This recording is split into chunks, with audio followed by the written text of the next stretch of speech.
Okay, magandang araw po sa lahat. Ako si Brigadier General Johnny Macanas, Armed Forces of the Philippines, retired. Our topic for today is about history.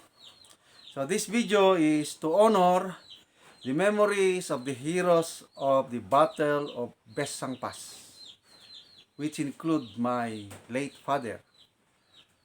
Okay, may kasabihan po tayo, ang hindi marunong lumingon sa pinanggalingan ay hindi makakarating sa paroroonan. So, to me, as a Filipino citizen, I love history. I want to recall what happened before that will guide me in the future. Okay. Sa World War II, ang palagi lang na-highlight sa atin, na ituturo sa paaralan, ay yung Battle of Bataan. We're celebrating it April 9 as Bataan Day. And then yung Fall of Corregidor, May 6. So, naituturo yan at alam ng karamihan. But remember, itong Bataan and Corregidor were all defeats. Ito yung pagkatalo natin.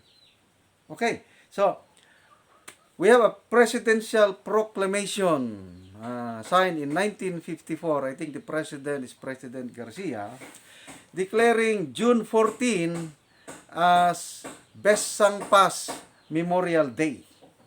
Okay? So, kung tanungin mo, ano yung Besang Pass? Tinanong ko yung kapatid kong retired sundalo rin kanina, Master Sergeant Macanas, about Besang Pass, wala siyang masyadong alam. So, I believe most of you, hindi nyo alam ano itong Besang Pass. Okay. So, Besang Pass is an unknown battle kasi hindi tinuturo. To me, dapat ito, of course, wag nating kalimutan yung Bataan and Corregidor. But to make the story complete, Filipinos should know about Besang Pass because the Battle of Besang Pass, in contrast to Bataan and Corregidor, those are defeats. Besang Pass is a great victory of the Filipino people and of course, our American friends. Okay, so again, this vlog is to honor all Filipinos who fought in World War II and itong Besang Pass battle is a victory for all Filipinos. Okay, so I'd like to show you itong memorial marker sa monument ng Besang Pass doon sa may Cervantes, Ilocos. Okay, so let me read it for you. Okay, basahin ko. Philippines Historical Committee, 1954. The Battle of Besang Pass began with an assault on the Japanese line at Bitalag, Tagudin, Ilocos Sur by the United States Army Forces in the Philippines North Luzon, otherwise known as USAF-NL, on 8 January 1945, followed by the seizure of enemy strongholds along Highway 4 and the defeat of the Japanese defenders of Besang Pass on June 14, 1945. The battle is spearheaded by the 121st Infantry, USAF-NL, was considered by American military authorities as one of the most terrible and incredibly difficult battle of the entire war. It hastened the surrender of the Japanese imperial forces under General Tomoyoki Yamashita.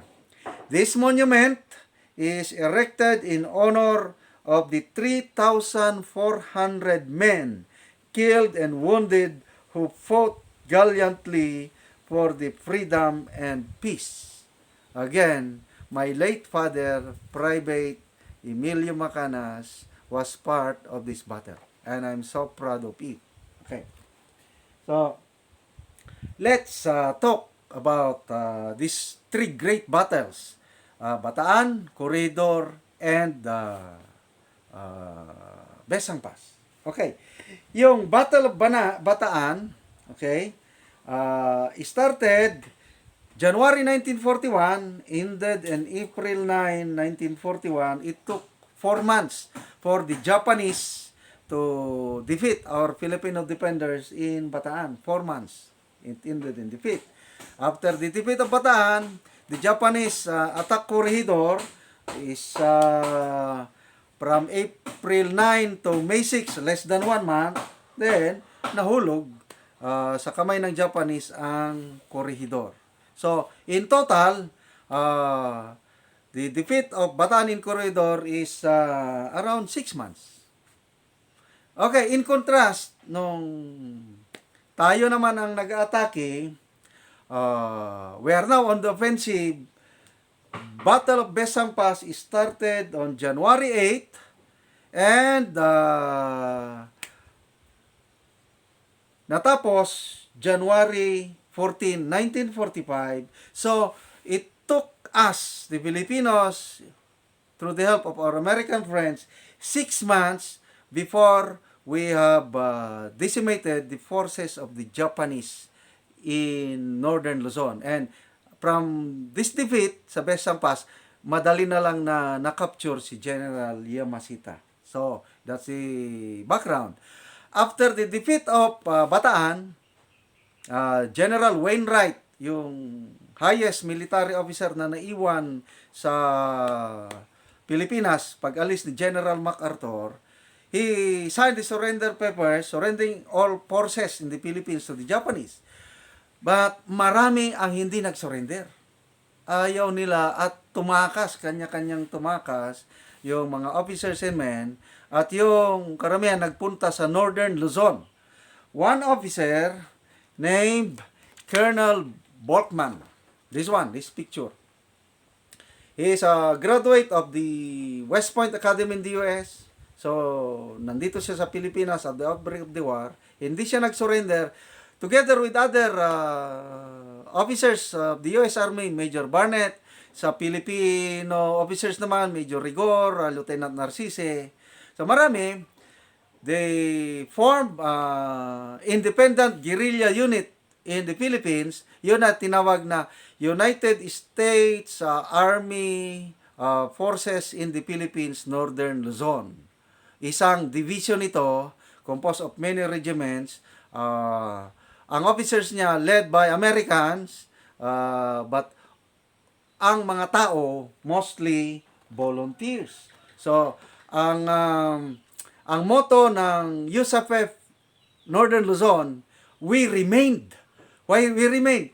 Ikinunik nila yung promise ni General MacArthur na I shall return. So, umasa sila sa promise na I shall return. Kaya ang motto ng mga American officers with their Filipino guerrillas, we remain. Yan, nandito kami. Ipagpatuloy natin ang laban. Kaya ang nakita ko, yung Battle of Besang Pass is a continuation of the temporary defeat natin sa Bataan in Corregidor thanks to the heroism of Colonel Bolkman, Major Barnett, and other officers, and of course, our Filipino guerrillas and volunteers. Okay. So, this is a picture of those Filipino volunteers. And I believe, marami sa inyong mga relatives all over the Philippines, ganito. After nung dumating ng mga Japanese, many Filipinos volunteered. And one of them was my late father. Ang kwento ng tatay ko, binatilyo siya noon, I'm not sure of yung edad niya, mga they're 16 to 18. Yan. So, with this picture, nakikita ko ang aking father.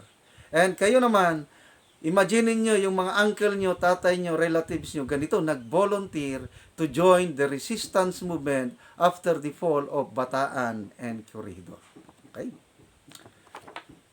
So, my father was enlisted sometime, basta after the fall of Bataan, na-enlist na siya. Nakita ko pa yung enlistment papers niya. Signed by Major Barnett and Colonel Bolkman. Ang kampo nila is Camp Spencer, nandyan sa Darigayos. Yan, hindi na mabasa. Ang headquarters ng USAPF Northern Luzon is in Darigayos, Luna, La Union. May memorial marker dyan ngayon, parang a little memorial park. Yan, Camp Spencer. So, ang kwento ng tatay ko, habang hinihintay nila si MacArthur pagbalik niya, they engaged the Japanese in a guerrilla tactics. Pinahirapan nila ng Hapon. So sometime in 1944, kwento ng tatay ko, may naglanding nga submarine sa Darigayos Bay o Cove sa Luna La Union. So, dumating ang mga armas. Kasi yung mga guerrillas natin nung una, halos walang armas. Bolo men. Ganun sila nakikipaglaban. Kung may armas man sila, yung nakukuha sa mga Hapon. So, the submarine dumating sa Darigayos Bay or Cove, 1944, ito na. Naisyuhan na sila ng mga armas. Galing from Australia, padala ni MacArthur. Ito na ang ating mga Filipino guerrillas. Dumami na ang armas nila. Okay? So, nandiyan na. So, naglanding si MacArthur. Tinupad niya yung pangako, I shall return, October 1944. Kailang doon siya sa Leyte naglanding. So, from Leyte, clear nila, niliberate nila ang Visayas, ang ibang puwersa nagpunta ng Mindanao, and then ang karamihan ng bulk nagpunta sa Luzon to liberate Luzon. Okay, yung ginawa ng mga Japanese, naglanding sila sa Lingayen, January 1942. Si MacArthur naglanding sa Lingayen, the same beach, January 9, 1945. So, ang nangyari, pag-landing ni General MacArthur sa Lingayen, hinati niya na yung bulk of his forces, pumunta sa Manila to liberate Manila, kasi yun ang sentro natin. But, General MacArthur tasked the USAF-NL, yung mga guerrillas, led by American officers, to pursue General Yamashita.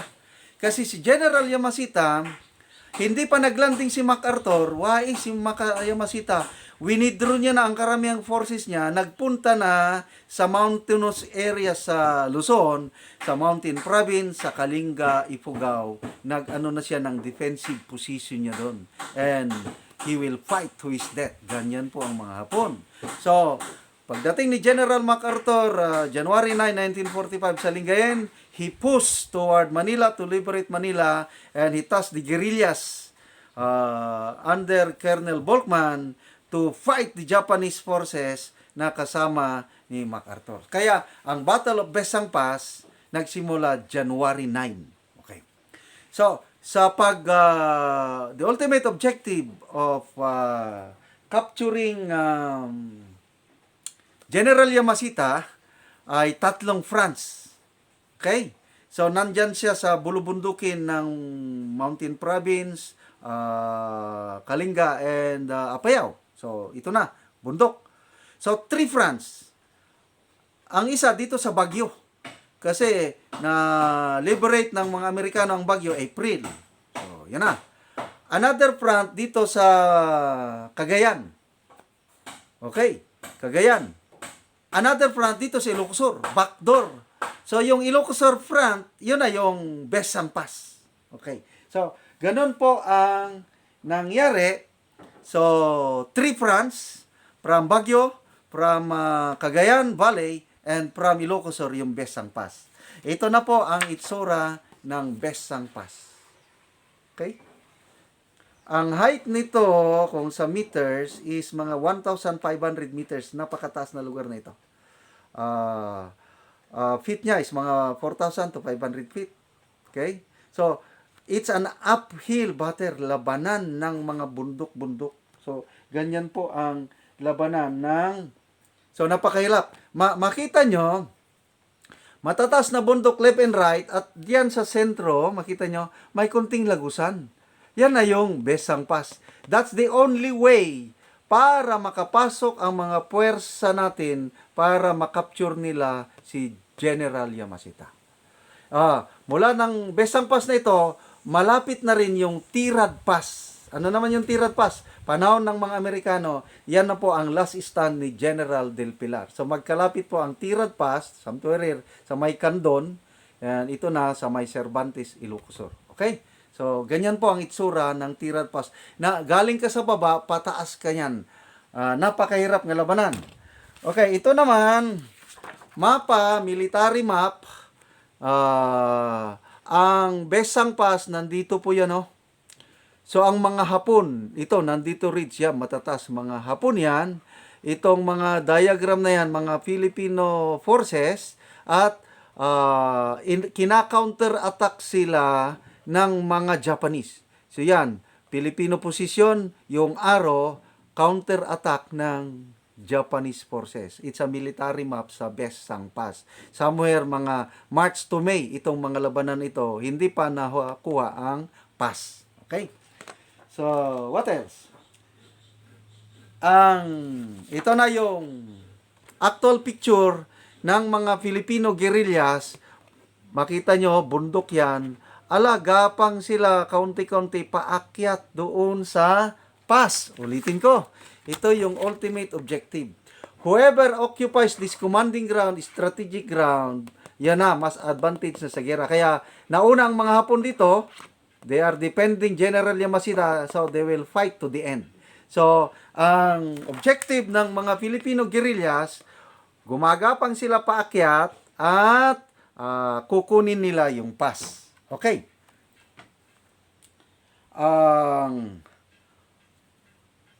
Delikado yung mga Hapon sa pass na ito ay ginamit nila, may mga kuweba.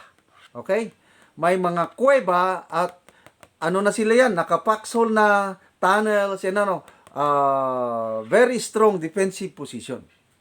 And the only way para matalo mo ang mga ito is lalapitan mo yung mga kuweba nila at palabasin mo, patayin mo yung mga Hapon sa loob. And how to do that? There's only one way to do that. Palabasin mo yung mga Hapon, mapatay mo sila. And this is their ultimate weapon ng World War II, itong tinatawag na flamethrower. Okay? So, this picture was taken, I think, in Okinawa, Japan. 1945 din. Makikita mo, parang may apoy sa likod.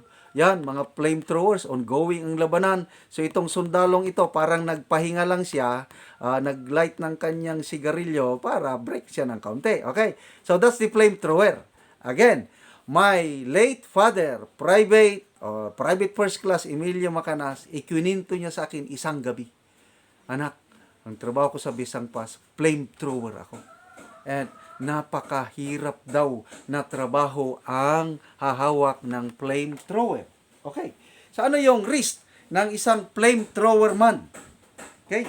So ang risk ng isang flamethrower, okay? Number one, ang mga flamethrower together with medical personnel, they are the primary target of snipers. Kasi takot ang mga Hapon sa mga flamethrowers. So, delikado ang buhay. Next, isang singaw lang. Example, matamaan yung tangke sa likod. Puputok na yon, sunog, patay yung sundalo na may hawak na flamethrower. It brings death to the one holding it. And then, you need to go very near sa kalaban para mapaputok mo. Ang maabot ng flame, abot daw ng 50 meters. So, lalapit ka tala sa kuweba. So, delikado, pag lalapit ka sa kuweba, nandun yung Hapon naghintay, patay. Pwede nilang patayin ka agad ang flamethrower man kasi lalapit siya sa kuweba. Isa pa, yung init ng flame, mararamdaman daw ng flamethrower. At saka hindi na siya makahinga. Kaya sa aking pagre-research, sa World War II, kung ikaw flamethrower man, ang lifespan ng flamethrower man, ang average is 5 minutes sa labanan. Oh, madaling mamatay ang flamethrower man. Okay? At ang labanan, sabi ng tatay ko, sa Besang Pass is a seesaw battle. Ma-occupy nila ang isang hill, i-occupy nila ng isang gabi, isang araw, mamaya i-counter-attack sila ng Japanese. Hindi nila makaya ang Japanese, atras na naman sila. Then sila naman ang mag-counter-attack. Yeah, it's a series of attack and counter-attack. And it happened for a period of 6 months. Okay? Kaya on June 14, June 14, 1945, finally, nakuha ng mga Filipino guerrillas ang Besang Pass.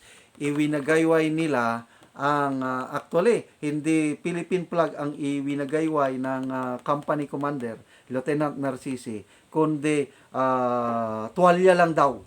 Nung nakita ng mga sundalo sa baba na may isang sundalo na nagwawagayway ng tuwalya na parang kulay green, yan, tuwang-tuwa na sila kasi occupied na nila itong napakahirap na labanan ito.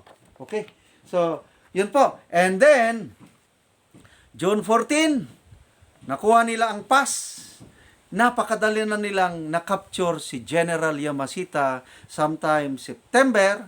And then on September 3, after the capture of General Yamashita, he signed the surrender papers ng Japanese forces, and that formally ended the war in the Philippines nung nakapture si Yamashita. And yung victory ng Filipino guerrillas sa Besang Pass, malaking tulong sa mga Amerikano para na totally na-liberate nila ang Pilipinas. Okay? So, what now? Balik ko itong picture nito. Ngayon ko lang na-realize kung ano yung hirap na napagdaanan ng tatay ko. My father must be somebody kung bakit siya napili na bigyan nila ng flamethrower. Matapang pala ang aking tatay. May pinagmanahan kami. At yung average lifespan ng 5 minutes lang ng flamethrower man, maraming namatay. At ito na, ngayon ko lang na-realize, God's first miracle in my life was saving Private Emilio Macanas in the Battle of Besang Pass. So dahil nabuhay siya, he married my mother, naipanganak kami, kaya may General Macanas. Ngayon, I'm so proud of my father, and I believe kayo rin, marami kayong kamag-anak, tatay ba, uncle ba, kamag-anak, namatay sa World War II, we must be very proud of them. So, si General Yamashita, ito na siya. He was captured. I think September 2, September 3, he signed the surrender papers. Tapos na po yung labanan sa Pilipinas. So, ang challenge ko sa ating mga Pilipino, especially the youth, let's not forget history. Yung sakripisyo ng ating mga ninuno, wag nating sayangin. Let's uphold the freedom and democracy that we are enjoying now. My salute to Private Emilio Macanas, my beloved father. Salamat po, tatay.